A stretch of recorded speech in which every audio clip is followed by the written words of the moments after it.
नमस्कार शिक्षक मित्रांनो. आज आपण विद्यांजली पोर्टलवरती साहित्य मागणी कशी नोंद करावी याबद्दल सविस्तर माहिती पाहणार आहोत. सर्वप्रथम आपल्या संगणकात Google ब्राउझर ओपन करा आणि सर्च बारमध्ये विद्यांजली पोर्टल असे टाईप करा आणि दिसणाऱ्या विद्यांजली साईटच्या लिंकवरती क्लिक करा. क्लिक केल्यानंतर आपल्याला डॅशबोर्ड ओपन झालेला दिसेल आणि त्या डॅशबोर्डवरती आपण आपला UDIS क्रमांक आणि पासवर्ड टाकून आपण लॉग इन करायचं आहे. मी ऑलरेडी इथं लॉग इन केलेलं आहे. लॉग इन झाल्यानंतर आपल्याला पोर्टलचे मुख्य पेज दिसेल आणि डाव्या बाजूला विविध पर्याय म्हणजे टॅब दिसतात. यामधील आपण ॲसेस मटेरियल इक्विपमेंट या टॅबवर क्लिक करायचं आहे आणि क्लिक केल्यानंतर आपल्याला पेजच्या उजव्या कोपऱ्याला ऑरेंज रंगामध्ये जे प्लस चिन्ह दिसत आहेत, या प्लस चिन्हावरती आपण क्लिक करायचं आहे. आता आपल्यासमोर क्लिक केल्यानंतर आपल्याला एक डायलॉग बॉक्स ओपन झालेला दिसेल आणि या डायलॉग बॉक्समध्ये आपल्याला आवश्यक माहिती भरायची आहे. सर्वप्रथम आपल्या डायलॉग बॉक्सवरती हा डायलॉग बॉक्स दिसतो आहे. त्याच्यामध्ये आपल्याला सर्वप्रथम जो ॲसेस मटेरियल कॅटेगरी आपल्याला निवडायची आहे. म्हणजे आपल्याला शाळेला कोणते गरज आहे, ज्या मटेरियलच्या अंतर्गत आपल्याला मागणी करायची आहे ते आपण मटेरियल नेम आपण कॅटेगरी सिलेक्ट करायची आहे. मी आता डिजिटल इन्फ्रास्ट्रक्चर हे मी सिलेक्ट केलेलं आहे.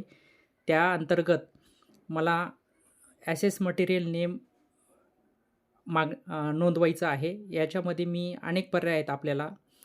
कोडिंग लॅब आहे, desktop computer, laptop, internet router आहे. मग त्यापैकी मला माझ्या शाळेला डेस्कटॉप संगणकाची मला मागणी करायची आहे. मी ती नोंदवली आणि त्यानंतर मला मेंटेनन्स रिक्वायर आहे की नाही ते आपण निवडायचं आहे. म्हणजे किती कालावधीमध्ये, मी 2 वर्ष मी सिलेक्ट केलेलं आहे आणि किती गरज आहे मला, डेस्कटॉप कॉम्प्युटर किती हवे ते 1.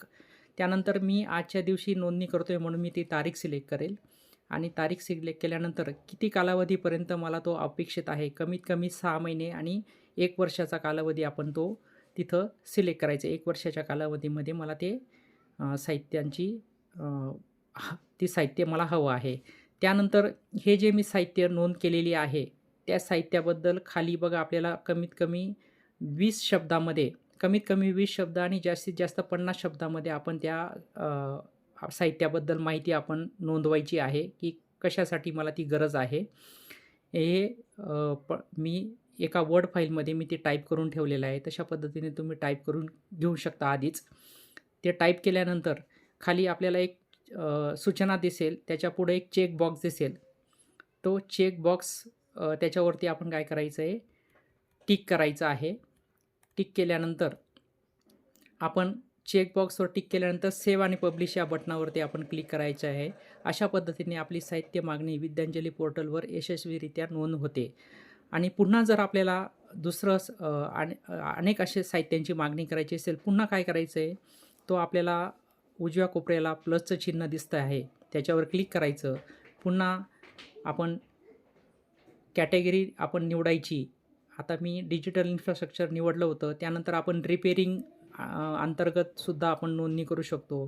आपल्याला टॉयज मागणी करायची असेल किंवा फर्निचर मागणी करायची असेल, ते आपण तिथं ते कॅटेगरी निवडून त्या अंतर्गत आपल्याला कोणतं साहित्य गरज आहे ते आपण अशा पद्धतीने मागणी करू शकतो.